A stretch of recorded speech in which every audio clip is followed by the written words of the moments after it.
I don't think it was ever intended to be comprehensive. That wasn't the purpose of the whole thing. There are a number of solid gospel principles we don't see in here. Name one. Eternal marriage. Eternal marriage is not here. Pretty fundamental to Mormonism. Certainly. Resurrection. Really fundamental. Judgment. Premortal existence. Sacrament of the Lord's Supper. And so the list was never intended to be so comprehensive that would bring everything, in fact, under one rubric. In fact, it could never. Why? Because it's open. Well, because of number 9. Because of number 9. Right. We would violate our own principle if we said this list summarizes everything the Latter-day Saints have, do, and will yet understand and believe. Yeah. We would violate the principle. Okay?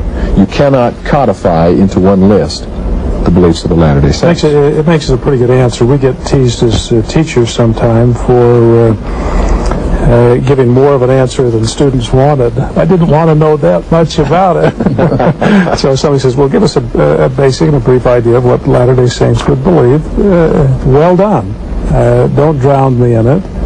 Just give me a good working idea. I've often heard you, why don't you comment on this again? I've often heard you comment about one of the strengths of Joseph Smith was the master of understatement. Yes, he was. Joseph Smith, among other things, was an honest storyteller. My father said once that he only knew 2 honest storytellers in the history of the church, and I think one was Joseph Smith, and the other he gave the honor to Heber J. Grant. But we usually improve stories and embellish stories. You look at the way Joseph Smith tells the story of the first vision, for instance, in the Pearl of Great Price account, and then you look at some of the other contemporary accounts, and they're all very brief. But they'll have different details that open to your mind a wealth of understanding, but he doesn't overtell. The same is very true of the story of the restoration of the Aaronic priesthood. You read Joseph's account, and it is interesting in the Pearl of Great Price that you have the 2 accounts of the restoration of the Aaronic priesthood, so that you get that in the mouth of 2 witnesses.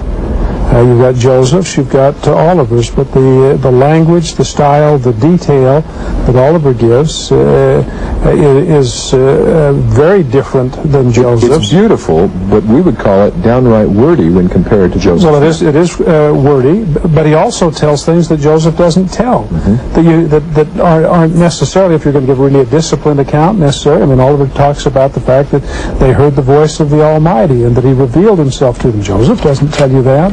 But it wasn't his purpose. He didn't feel like he had to tell you everything that happened. He told you what you needed to know. So he's very disciplined. He would undertell a story, wouldn't overtell a story. He was terse and to the point. And I think you could say the Articles of Faith are a classic illustration of that. Okay. You know, here's a question. Why Article of Faith 13 last? I mean, wouldn't it be an appropriate thing to have Article of Faith 13 first? The Christ-like life? Well, why would you put it last? It's the culmination of what all of this produces. All of these things will ultimately produce those kinds of attributes in a person's life if they will live in accordance with them. I'm not sure that Joseph remembers this, but when he and I were reading the galley proofs that became his father's last book, his father had passed away, we were reading the galley proofs for the book A New Witness for the Articles of Faith. I remember looking with much interest how Elder McConkie had devoted so many chapters to certain Articles of Faith. Article of Faith 4 had many chapters, so many chapters to Article of Faith 10. When he came to Article of Faith 13, as I recall, there was 1 chapter. And my first natural man response to that was, bless his heart, he was dying. He was just running out of steam. And this is a big book anyway. This thing's already over 700 pages. And so he just devoted a chapter to number 13, which I thought was surely deserving of more than that. But then when I read what he said, it really touched me, because it is so true. He said, the 13th Article of Faith is in effect an addendum to all the others. It differs from them and does not call for an exposition of the various verities announced in it. But it does provide the ideal occasion to show the relationship between the great doctrines of the preceding 12 articles and the ethical principles set forth in this concluding formal statement of belief. It is one thing, he continues, to teach ethical principles, quite another to proclaim the great doctrinal verities, which are the foundation of true Christianity, and out of which eternal salvation comes.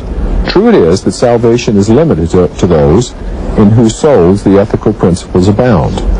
But true it is also that Christian ethics, in the full and saving sense, automatically become a part of the lives of those who first believe Christian doctrines. I mean, what do you think of there? You think of Elder Packer saying, true doctrine understood changes behavior. Elder McConkie went on to say, in teaching the gospel, it is far less effective to say, be honest, for honesty is the best policy, and then to reason from the social standpoint why this is so, than to link honesty with the gospel, out of which it grows by teaching. It is only when gospel ethics are tied to gospel doctrines that they rest on a sure and enduring foundation and gain full operation in the lives of the saints. That's a great statement. It is. Well, what shall we say about the Articles of Faith? I can tell you what I like best about them. The very last words in the Pearl of Great Price are the name of the man who gave us all of it. Yeah, Joseph Smith. Isn't that great? Let's read 13. Richard, would you read 13 to us? I will. Starts out, we believe I like that. in being honest, true, chaste, benevolent, virtuous, and in doing good to all men. Indeed, we may say we follow the admonition of Paul. We believe all things, we hope all things, we have endured all things, and hope to be able to endure all things. We have endured many things, and hope to be able to endure all things. If there is anything virtuous, lovely, or of good report or praiseworthy, we seek after these things. This to me, too, symbolizes what all of our discussions in this regard point toward, which is new and modern and continuing revelation. There's just no question that these can be extremely effective in answering many questions of the honest truth seeker about what we believe. But there really is only one classic, appropriate answer to the question of the critic, and that's revelation. It doesn't matter what the issue is, the answer is revelation, isn't it?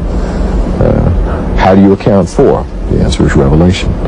And I think this sort of symbolizes for me the fact that the Church of Jesus Christ of Latter-day Saints, as set forth in Article of Faith 9, is built upon, grounded in, pointed toward, devoted to the principle of ongoing, continuing revelation.